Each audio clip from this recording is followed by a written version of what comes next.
Eu me chamo João Pedro Guerra.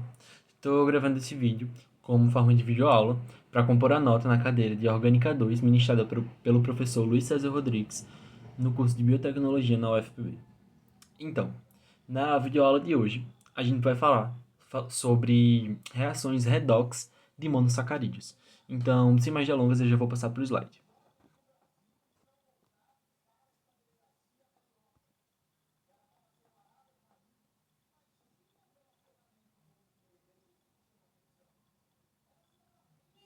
Então, como eu disse antes, a gente vai falar sobre reações redox de monossacarídeos. A gente vai começar falando sobre monossacarídeos. O que são os monossacarídeos? Os monossacarídeos, ou açúcares simples, são constituídos por uma única unidade de polihidroxialdeído ou polihidroxicetona. Os monossacarídeos são sólidos, cristalinos e incolores. São solúveis em água e a maioria tem sabor adocicado. O monossacarídeo que contém aldeído é chamado de aldose. A gente usa o sufixo -ose para açúcar, enquanto aquele que contém o grupo cetona é chamado de cetose. Aqui tem uma imagem para ilustrar. Essa imagem é do livro de Bioquímica, Princípios da Bioquímica, do Leninger. Nessa primeira molécula, a gente tem o polihidroxialdeído, que é a aldose, que é caracterizado pela essa ligação no primeiro carbono, essa dupla O. E a gente tem o polihidroxicetona, que é a cetose, que é caracterizado por essa ligação dupla O no segundo carbono. Agora, a gente já muda um pouco de assunto, mas ainda a gente está nesse meio de reações redox. A gente vai falar sobre reagentes de Benedict ou Tollens, ou seja, açúcares redutores. Falando um pouco sobre os açúcares redutores, o reagente de Benedict é uma solução que ela é alcalina e contém um íon de complexo de citrato cúbrico ou uma solução de Tollens, que é AgNH3,2OH, que oxidam e assim fornecem testes positivos com aldoses e cetoses. Então, esses testes positivos, apesar das aldoses e das cetoses existirem, principalmente como M-acetais cíclicos, elas vão reagir para indicar se ela é possível reagir ou não nessa reação de redox. A solução de Benedict e a solução relacionada de Fehling, que contém um íon de complexo de tártaro cúprico, fornecem um precipitado vermelho tijolo de cobre O2, que quando oxidam geram uma aldose. Uma solução alcalina. Em uma solução alcalina, as cetoses se convertem em aldoses, que depois são oxidadas pelo complexo cúprico. Como as soluções dos tártaros de citrato como as soluções dos tártaros e de citratos cúpricos são azuis, a aparência de uma precipitação vermelho tijolo é uma indicação nítida de um teste positivo nessa reação. Então, se ficar em um tom vermelho, esse vermelho ele for puxado para o vermelho tijolo, isso significa que a gente tem um teste positivo para essas reações. Mas caso ela fique em tons azuis, a gente indica que houve uma solução dos tártaros ou dos citratos cúpricos. Então, na solução alcalina, as cetoses elas são convertidas em aldoses. Foi o que eu disse a vocês. Então, passando para essa imagem, a gente tem o complexo cúbrico e a aldose, ou uma cetose. Então, vai formar o cobre 2 O mais um produto da oxidação. Então, é assim que essa molécula funciona, esses reagentes de Benedict funcionam. Ainda falando mais sobre esses reagentes, os açúcares que resultam em testes positivos, como as soluções de Tollens ou de Benedict, são conhecidos como açúcares redutores, e todos os carboidratos que contêm um grupo de N-acetal resultam em testes positivos. Em uma solução aquosa, estes N-acetais estão em equilíbrio em concentrações relativamente pequenas de aldeídos ou de alfa-hidroxiacetonas acíclicos. São estes dois São esses dois últimos que eles sofrem esgotamento dos reagentes. Esse alfa-hidroxicetona. Os carboidratos que contêm apenas grupos acetais não resultam em testes positivos com a solução de Benedict ou Tollens e são chamados de açúcares não redutores. Os acetais não existem em equilíbrio com os aldeídos ou com os alfa-hidroxicetonas no meio aquoso básico dos reagentes do teste. Então, nessa imagem, a gente tem um açúcar redutor. Um açúcar redutor, no caso é um M-acetal, que fornece um teste positivo, né, nos reagentes de Tollens e de Benedict. Já os açúcares não redutores são acetais, que não fornecem testes positivos nas equações de Tollens e Benedict. E o grupo R, que é o grupo funcional, ele pode ser tanto um grupo alquila ou qualquer outro açúcar. Então, essas são as diferenças entre um açúcar redutor e um açúcar que é não redutor. Então, a gente vai falar agora sobre a água de bromo e a síntese dos ácidos aldônicos.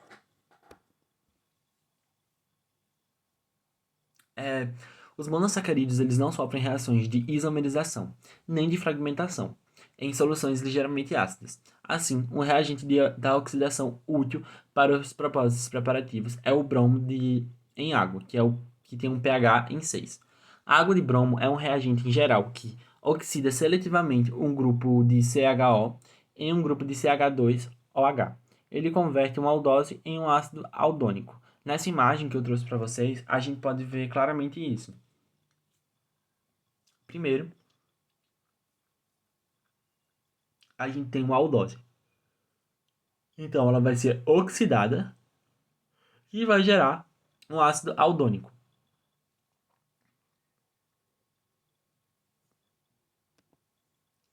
A água de bromo, ela oxida especificamente o anômero beta e os produtos iniciais que se formam, que no caso vai ser uma gama aldonalactona. Esse composto pode então se hidroxilar em um ácido aldônico e então sofrer um subsequente fechamento de anel para poder formar um. Perdão, não é gama, é sigma. Para poder formar um gama aldolactona.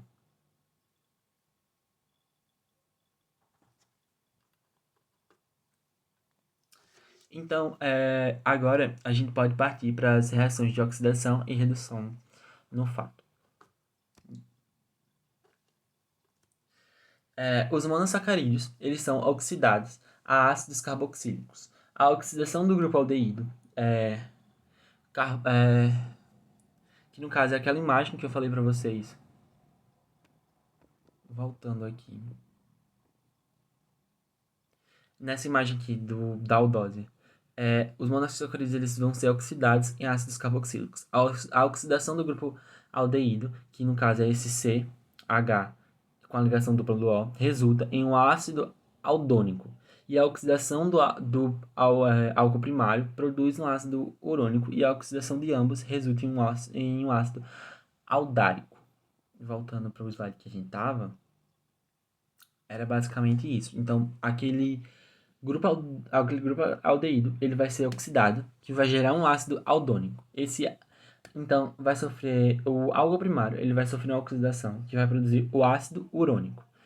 E ambos eles vão ser oxidados, que vão gerar o ácido aldárico. Vários reagentes oxidantes são utilizados.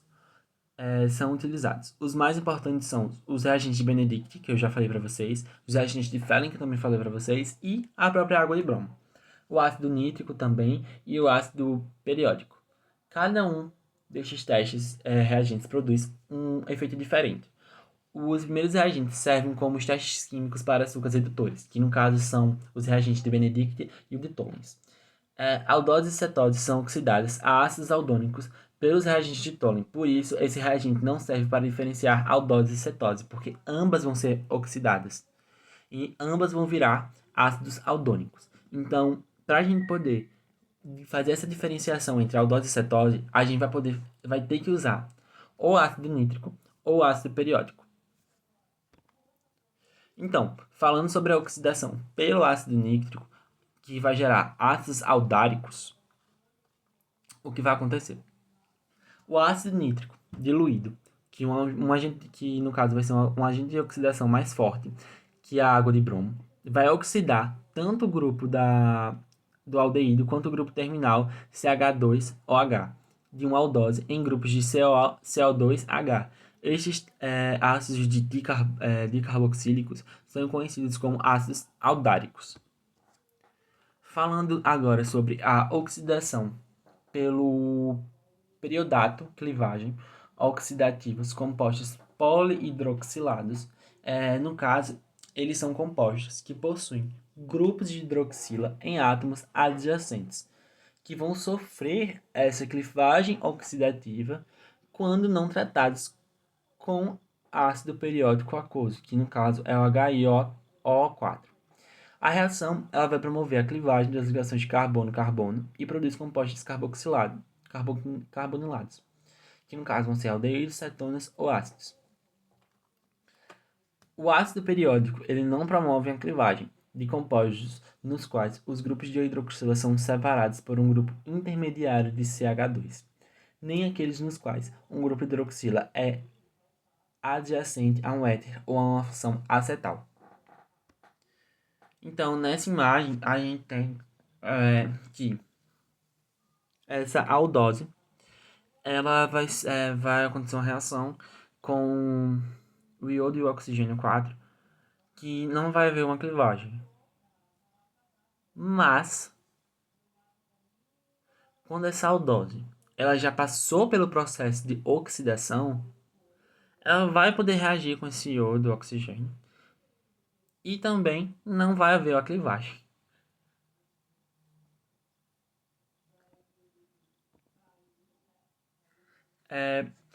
Agora falando um pouco sobre a redução dos monossacarídeos, que no caso vão ser gerados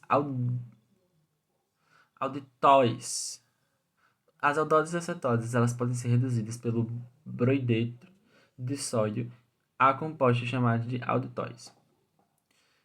A redução da D-glicose produzindo uma D-glicitol com tratamento com borohidreto de sódio. O hidreto reage com açúcar na forma de cadeia aberta e desloca o equilíbrio do hemicetal cíclico inerte para o produto. Então, recapitulando, o que a gente pode tirar dessa videoaula? A gente pode tirar que os monossacarídeos, eles são açúcares simples e são constituídos ou por uma aldose ou por uma cetose. Esses monossacarídeos eles vão sofrer o processo de oxidação. Nesse processo de oxidação, esse processo ele pode acontecer de diversos jeitos por diversos reagentes. Se acontecer por reagentes de Benedict ou Tollens, reagentes de Fehling ou água de bromo, eles vão servir como um teste químico, onde a aldose e a cetose elas vão ser oxidadas no ácido aldônico. Mas esses três reagentes que eu falei, eles não vão acabar diferenciando a aldose da cetose. Então eles acabam sendo inapropriados para isso. Então a gente tem que usar o ácido nítrico e o ácido periódico para a gente poder fazer esse processo, para a gente poder diferenciar uma aldose da cetose. Então, os reagentes de Benedict tem como sua principal característica, depois de produzir um produto, depois de oxidar, essa cor vermelha, que eu falei para vocês. Aí a gente tem também a água de bromo, que é um reagente que é bem forte, mas o ácido nítrico, que vai gerar ácidos aldáricos, acaba que ele é mais forte, entende? Então, a gente também tem a clivagem oxidativa por compostos polihidroxilados, que também é mais forte. E por fim, a gente tem essa redução que para gerar aldetóis, que também é mais forte. Então, pessoal, espero que vocês tenham entendido a videoaula de hoje. E é isso.